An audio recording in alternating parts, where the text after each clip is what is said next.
causales de indignidad.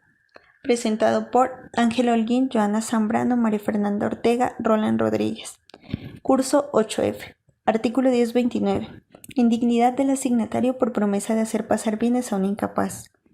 Dicho articulado sanciona a quien promete al difunto hacer pasar sus bienes o parte de ellos en cualquier circunstancia a una persona incapaz y ejecuta dicha promesa.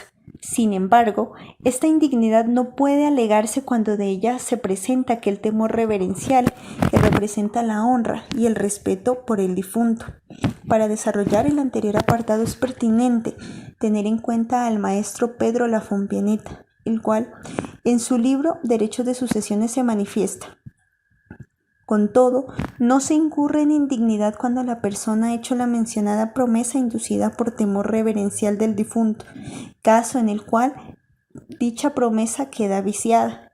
Se tiene entonces en cuenta que las reglas de incapacidad e indignidad son las que rijan al momento de morir el causante.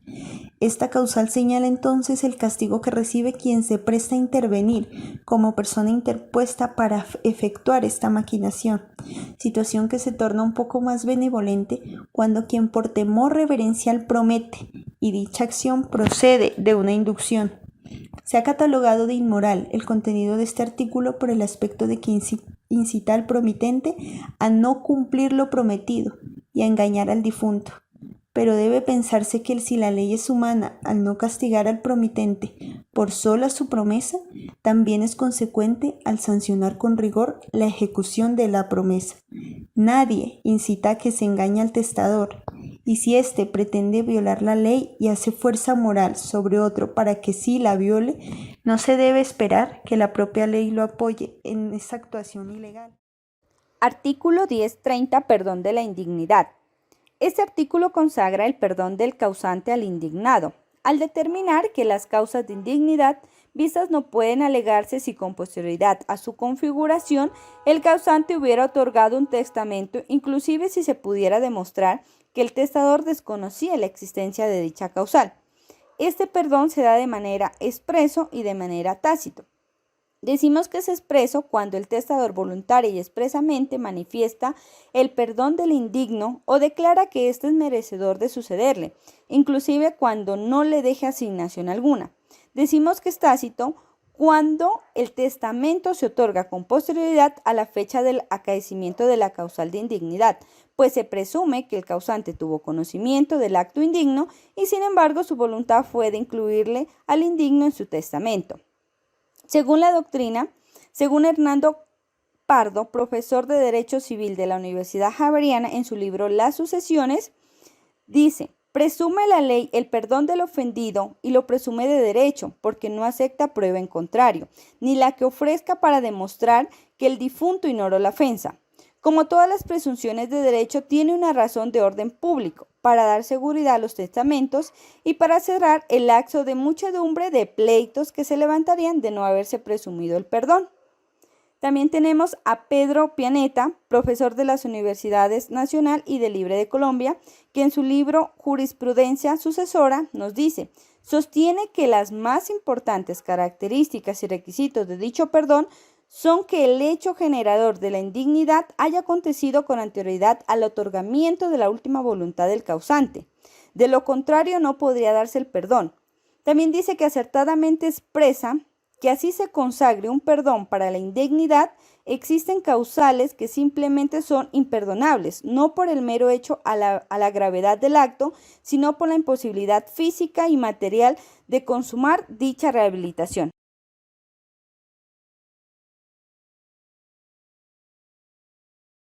En la causal de indignidad encontramos el artículo 1032, que nos habla de la purga de la indignidad, donde nos dice que la indignidad se purga en 10 años de posesión de la herencia o legado. Este artículo habla del tiempo máximo que se tiene para demandar la indignidad sucesoral en contra de alguno de los herederos. Dice el artículo que si pasan 10 años de la posesión de la herencia, ya no se tiene derecho a demandar. Al respecto, es necesario aclarar que esta posesión no es la posesión material o física de la que se habla en los procesos de prescripción adquisitiva. En este caso, se habla es de la posesión legal. es decir, la que ocurre entre la persona fallecida y sus herederos, de manera automática, apenas ocurre su muerte. Y que esta figura se usa para suponer que los herederos son los que siguen en cabeza de los bienes que deja la persona fallecida. Mientras se hace la sucesión o se define efectivamente a quién le corresponden los bienes de la herencia. Así las cosas, si a los 10 años después de la muerte se quiere alegar alguna causal de indignidad sucesoral que haya cometido contra la persona fallecida, ya no se puede. Ahora bien, el verbo purga viene del latín purgare, que significa libraré o purificar. Entonces se entiende por purga de la indignidad como el despojo del vicio al que se hizo acreedor el asignatario. Es así que, de acuerdo con la norma, la purga se presenta cuando el heredero o legatario ha estado a disposición de la herencia dentro de un periodo de 10 años sin que dentro de este periodo haya sido declarado indigno. En efecto, si no lo es dentro de los 10 años subsiguientes, el heredero o legatario que ha estado a disposición de la herencia se le purga la indignidad. Así las cosas, después de 10 años, el juez no podrá declararlo. Con base en lo anterior, para unos 31 doctrinantes se asemeja a una caducidad, para otros la prescripción. Según el precedente, la indignidad, aparte de ser una sanción, se podría también mirar como un indicio, porque la causal de indignidad genera la posibilidad de que el heredero sea declarado indigno, y esta conducta se transmitirá también a sus causavientes. Respecto al artículo 1029, en sentencia C-094 del 2007, la Corte es enfática en mencionar que se excluye el eclesiástico para poder asignarle los bienes del causante, situación que se trae a colación cuando el causante hace prometer que se le entregarán sus bienes y por respeto sus familiares afirman su voluntad. Sin embargo, esto iría contrario a la ley. Cabe aclarar que dicha promesa debe cumplirse para ser efectiva y así poder invocar esta causal. Con respecto al artículo 1030, perdón de la indignidad, podemos encontrar en sentencia de casación del 30 de junio de 1998, la Corte Suprema de Justicia, en el expediente 4832, magistrado ponente Jorge Antonio Castillo Rugeles, expresa que la conducta de un padre en el sentido de abandonar a sus hijos quebranta uno de los más sagrados derechos que estos tienen de gozar del cariño, la protección y el apoyo de sus padres. El perdón del causante, expreso o tácito, subsana la causal de indignidad. Este se presenta en acto testamentario, en el cual se asignan bienes a quien cometió la falta constitutiva de indignidad.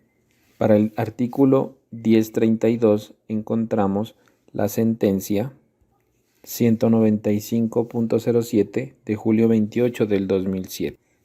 Sentencia en la cual se refiere al artículo 1032 como esa figura que tiende a una verdadera purificación de la asignación de que se venga gozando, por el mero goce de la posesión legal de la herencia durante 10 años.